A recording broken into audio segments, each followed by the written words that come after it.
he's also at a point where he's like, guys, during the draft, I'm not going to talk much. I'm saving every bit of energy that I have inside the game. We're going into the final game of the day. Burnex Flash is first pick, Echo second, and now the Joy has been banned, the DK banned, 1-1 banned, Franco banned. Basically for Burnex Flash, it's all in terms of we don't want your comfort heroes. This is very similar to how Blacklist International drafts when it comes down to their bans. They always love to take away Kaja, take away the Franco right off the bat, and sometimes even push in a 1-1. In fact, most of the time, push in a 1-1. I would love to honestly see Burnex Flash actually pull off an Ube against an Echo. That's how they solidify their win, and you know, kind of like send Echo back to square one, where Echo won the Ube, they broke the Ube, and now they're broken again by the Ube. Can I argue a point for that? I understand that that's how the results kind of panned out, but honestly, it felt like because Echo weren't playing to the strengths of their draft. In that game, they drafted for more pick, but for some reason, they kept going for the engage onto the team fights, fighting 5v5, just forcing something that they weren't built to win. Okay, right now, I kind of feel like Echo has a pretty very good start, very strong start. They got a Glue, they got a Fredrin.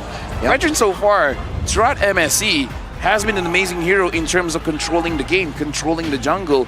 The Glue has been very oppressive as well. Burnex Flash, they got the E, which is pretty strong. But the thing is, probably is going to go over to mid. So Echo, I'm guessing the third pick might be Sanji getting back his Valentina. That's the thing. I'm thinking whether or not that this Valentina is even worth considering as an option, right? Because Burnex Flash, for all intents and purposes, are eventually going to go into the Ube, and they make sure they have the carry to actually have a soft counter against their tank. So now, I think it's much clearer that Valentina probably is going to be the go-to regardless. If not, Beatrix at the very least for Benny QT to make something happen. If he really wants to win this lane hard without giving a question of a doubt, maybe even Harith. But still, you're trying to power through the raw healing of the Estes, and that's not easy to do. Come on, Atlas.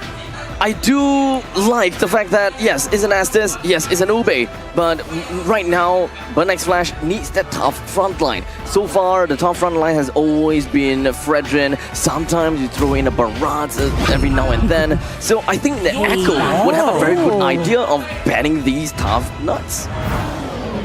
Do you want to say that again? No? You know, all right. You know, hard ones, you know. Farsa getting picked up. And here's the thing. So far, everyone that has used the Farsa, Sanji, they've been doing very, very well in terms of dealing that very, very big burst damage. But one of the things about the Estes is you kind of don't care about that burst damage, especially if Burnex Flash, they really respect what Echo can bring. Just build an Athena shield.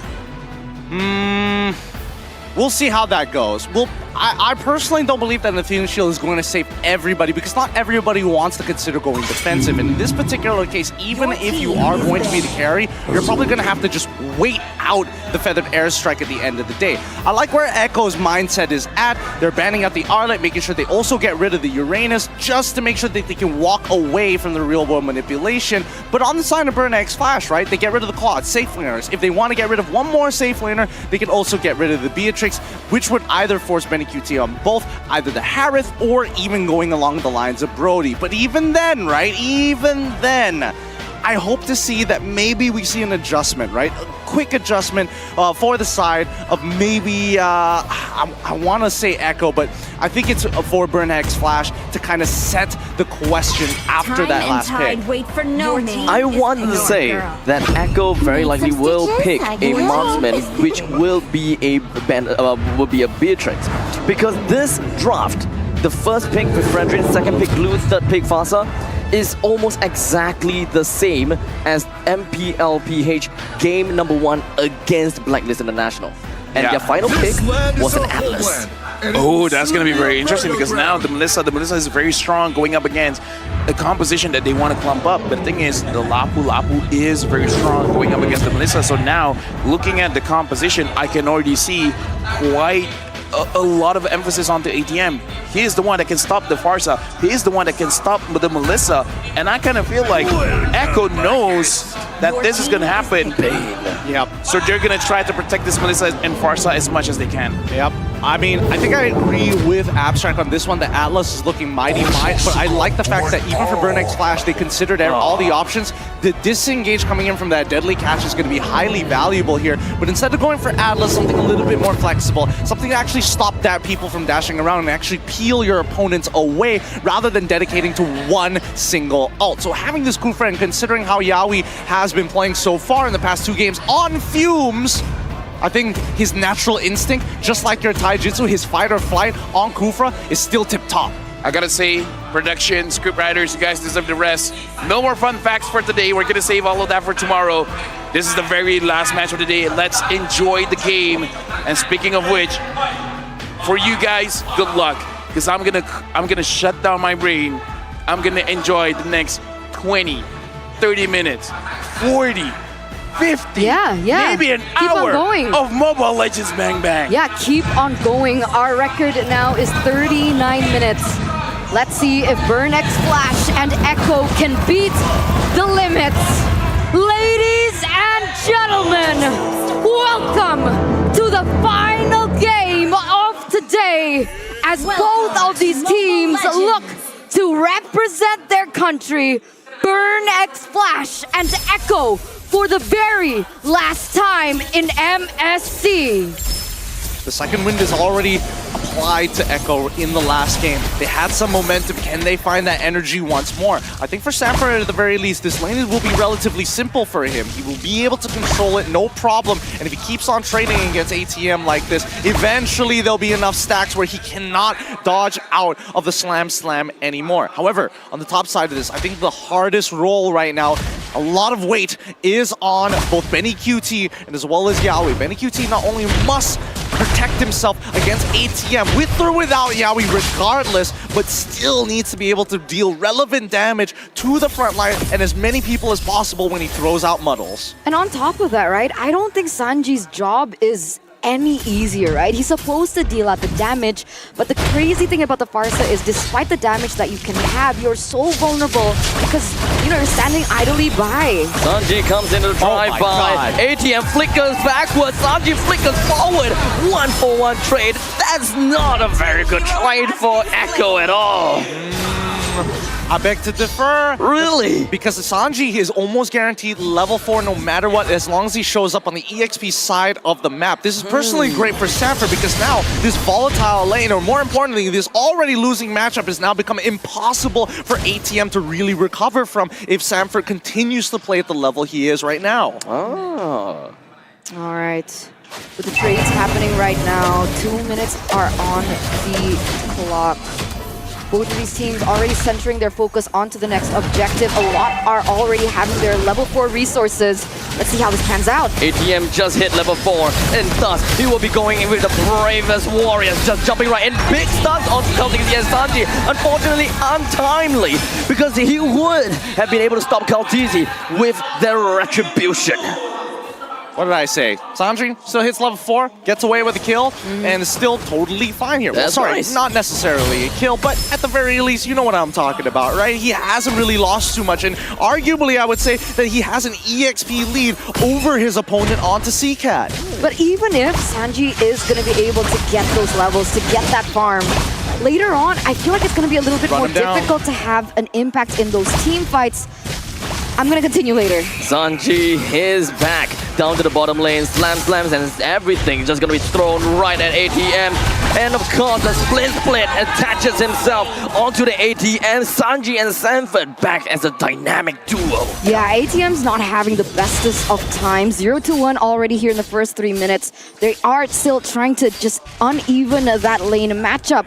But now CCAT. Well, at least there is an RWM to keep himself intact and root himself down onto the ground. Kaltizi, Sanji, and Sanford unfortunately missed that opportunity. Ooh, thank God Kaltizi didn't die there. He really needs to hit level 7 right now because Chima is able to power farm the rest of his remaining jungle camps if he decided to fall. And now YEAHHH doesn't really quite have a lot of help to work with. Pemburuuu immediately dashes forward and the counter protection is going to be working out for him. YEAHHH connects down. He doesn't have a lot of help to work with. But unfortunately, Sanji's Phantom aspect is a little bit too far. He wasn't able to quite connect. But it's going to be a 1-for-1 trade. Shama is dead for an exchange for the Roma. Seacat all the way down in middle lane. Kaltizi, he doesn't have the retribution, but he still manages to get the kill down onto Seacat. I love this, right? Already the first few minutes of the game, you can see trades happening left and right, but so far, Echo is still leading in economy. And ATM completely cornered down. Sanford and Kaltizi win. Even Sanji, they're all in here. The big start from ATM, almost doing something on the Kaltizi. He's still alive. He wanted to get himself out so badly, but he wasn't able to. Beautifully done by Kaltizi. Now the hardest part is securing this next objective. Phantom airstrike slams down an artillery barrage. Allows Kaltizi to eventually get the turtle, and the rest of Echo backs themselves out of there. It's so insane, right? Because Burnx Flash were trying to put Echo in a really discomfort. And the fact that Kaltizi was so low, I thought that perhaps they couldn't contest it. But even despite being thrown everything in the arsenal of Burnx Flash, he was still able to secure that retribution. And that is the Kaltizi we know and love. Absolutely, right? This team, Echo, was known for having just a little bit of momentum and stretching a lead so far across the board that it felt impossible to come back from. And this is how Echo is going to be playing. They're on a comp that they're comfortable with, that they played hours and hours of scrims every single day to get to this level. Just raw instincts coming out of them. You can see how sharp they are. They smell that this is that last game, and if they finish this quick, they get to go home early. Right now, that lane matchup, right? Carry as well as a Benny QT. Both of them are at the same level. Whereas, who's supposed to win in this early game? Well, I mean, Echo is supposed to win in this early game. Maybe not necessarily the mid lane, but at least for the side lanes, right? That's why you're seeing that BXF are making sure that they are utilizing both their jungle as well as their roam support to come up onto this top side to really affect the lane that matters. And in this case, it's going to be on Donut, right? He needs the gold. 3 versus 3. Sanji activates the artillery, pushes Shama, D7, and Donut out of the way, while Benny Cutie just gonna be hammering down and chipping the turrets down. Literally, this 3 versus 3 fight was teetering on a breaking point. Yeah, even in the bottom lane, it feels like things are getting a little stale here for both of them. I thought that perhaps maybe because of the early kills coming onto ATM, it would make it a little bit more in direction for Sanford. But the fact that ATM with that level 4 power spike, now things are getting a little bit more equal.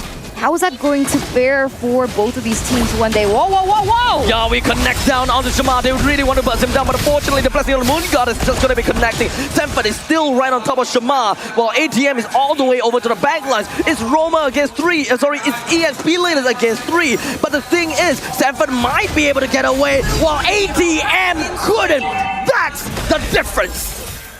Beautifully done. Beautifully done. Once again, you're seeing this is the lead, right? Even though ATM is like, yes, I'm trying to equalize. I should be more punished by Sanford. But the fact is that Sanford is walking away with 3 assists, not kills. And now Kaltizi is able to walk into enemy jungle territory. D7 barely manages to get away. That's rough. And this is what I was really concerned about coming into the drafts, right?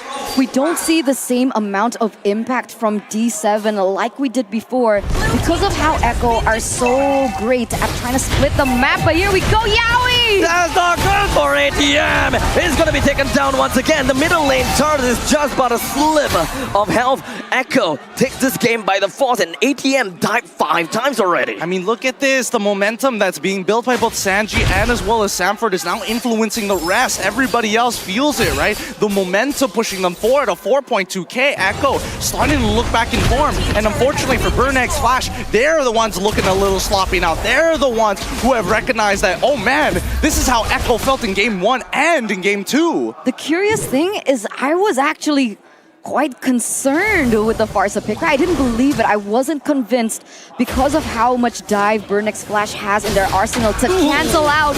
What? Yeah, we didn't connect with the Tyrant's Revenge, but at least that was a Tyrant's Rage, as well as the fact that airstrike that ultimately ends Jamal. Now, this is what we want to see coming in from Echo, right? A 4-in-1 split. Make sure that Glue, who is already super strong and dominating his lane, to can keep his influence on that top side of the map. While the rest of Echo, they all need to be together. The raw damage that they have is more than enough to take out any member from the side of Burnex Flash if they start walking up. And better yet, if D7 pops his ult early, they could get the glue to rotate down and pull someone out of position again and again and again. I mean, look at this. ATM is just watching this happen in front of his eyes. And now the purple buff gets stolen away by the hands of Kaltizi. Shamar is slowly being starved out by Echo. And to make it even worse, the Lord is currently available. Kaltizi doesn't have... Oh wait, he still has his retribution. But he's nowhere near the Lord right now. Yeah. It doesn't look like Burnex Flash want to go for a commit onto this. They're looking for something else there in the top side. Yeah, no contest whatsoever. Burnex Flash, they're letting it go to Echo. Let's not forget, same problem as last time. Their high ground defense coming off for Burnex Flash is very, very real. Even though ATM is 5-1-0, if he Bravest Fight is raging slashes an entire wave, he's most likely going to destroy that wave, assuming that he's already got his first item built, the Hunter's Strike in this particular case. Other than that, Echo, they need to start fishing for people, right? Look for people to, you know, try and go for this wave. And I mean, ATM, and eventually ATM is not going to be worth killing anymore because he's not worth any gold. CCAT and Shima are going to be the ones. Tyrant's Rage onto ATM. ATM flickers himself away. Kaltizi wants to push his advantage, but unfortunately not quite enough to bring him down in order to get the numbers advantage. Yeah, I really wanted to talk about that. If YEAHHH can't go for a pick onto the members of Burnex Flash, I feel like the defense momentum for Burnex Flash is going to give them a little bit of an advantage. And now they're going to slow push all the waves in. They're going to crash it about the same time. And even on that top side, Sanford, well played, just to make sure that they synchronize in its collapse.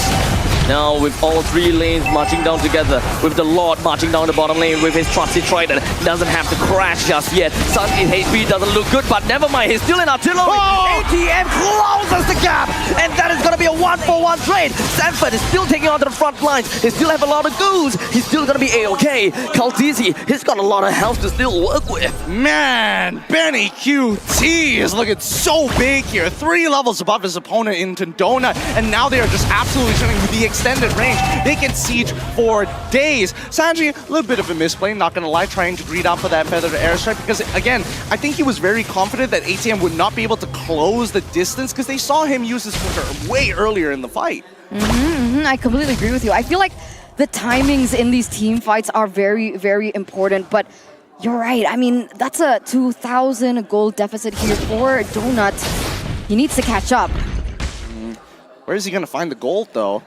They try to move together on that top side as 5, same position as Echo was in game number 3. Sorry, in game number 4 for Burnex Flash. Again, this is a mountain of a lead. Burnex Flash was only able to achieve at what, a 4.2k lead, 4.5k lead. This is an extra 3,000 on top of that. And now look at that, Winsome Nature from the side of Benny QT as well. He's in prime position and he gets the free hit from afar.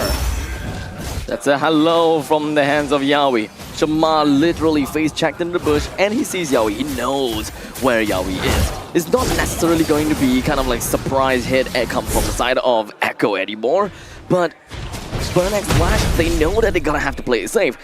The Lord is coming out in 10 seconds. What can they possibly do right now? Well, hope and pray that the high ground is going to be more than enough, right? They're hoping that Sanji isn't going to one-shot them, and more importantly so, somebody will have to sacrifice their life. And in this case, it's going to be the deadly catch just to force him out of position when he does use that feathered airstrike. Like, look at this. They're not even going to contest. They're not even going to try because there's no need to. They can buy time and really slow this game down. Honestly, I don't think it's in their best interest to even contest for that, right? I mean, the best thing that they can do is wait for the Lord to enter, to siege their own base, look for a strong 5v5, try to catch Echo out, and maybe turn the game around like we saw Echo do in that previous game. We're very hopeful here. We're very, very hopeful, right? Because the battle spells now start coming into play. And I think even for ATM, he recognizes that he can't lose that. He can't lose his flicker. Because as soon as he goes for that Bravest Fight... Oh! 3-man! again. Yowie is the